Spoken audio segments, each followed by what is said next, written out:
25 ലോകം മുഴുവൻ ക്രിസ്മസ് ആഘോഷിക്കുന്ന ദിവസം. എന്താണ് ഈ ക്രിസ്മസ്? ലോകത്തിന്റെ അസങ്ങനായ ഉണ്ണീശോ ജനിച്ച ദിവസം. അത് ബെത്ലഹേമിൽ ഒരു കൊച്ചു കടുത്തൊട്ട് മറിയത്തിന്റെയും ജോസഫിന്റെയും മകനായാണ് ഉണ്ണീശോ ജനിച്ചത്. ദൈവത്തിന്റെ സ്വന്തം മുത്തനെയാണ് നമ്മൾ രക്ഷയ്ക്കായി ഭൂമിയിലേക്ക് അയച്ചത്.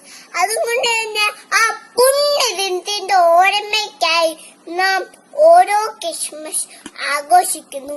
നക്ഷത്ര ദീപങ്ങളും ക്രിസ്മസ് തീയും ശാന്ത ആഘോഷമല്ല. ക്രിസ്മസിന് വരയ്ക്കാൻ ഒരുങ്ങിക്കഴിഞ്ഞു. വർഷങ്ങൾക്ക് മുമ്പ് മഞ്ഞു വീണ ബെത്ലഹേമില് കുഞ്ചേരുവിൽ മരങ്ങന്മാർ ഏറ്റുപാടി. ദൈവത്തിന് മാത്രം ഭൂമിയിൽ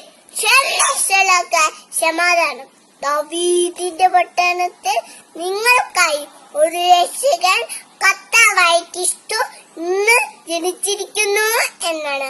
ഭൗതിക നേട്ടം ഒരുപാട് നേടിയതു മനുഷ്യ ഏകനാണ്, അഷ്ടനാണ്. സന്തോഷം പറ്റിപ്പോന്നു. ജീവിതത്തിൽ നിരാശയോടെ പലപ്പോൾ ദൈവം കൂട്ടിനിന്ന് ഓർമ്മപ്പെടുത്താണ്.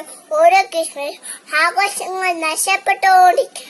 ആൺമയെ വീണ്ടെടുക്കാൻ ഉള്ളവർ ഇല്ലാത്തതായി പങ്കുവെക്കുവാൻ രാജ്യത്തിന്റെയും മിനിയത്തിന്റെയും തൊട്ട് നമ്മുടെ ഹൃദയൊരുക്കാൻ ഈ ക്രിസ്മസ് ആഘോഷം സാധിക്കട്ടെ എന്ന് ആശംസിച്ചുകൊണ്ട് നിർത്തുന്നു. നന്ദി, നമസ്കാരം.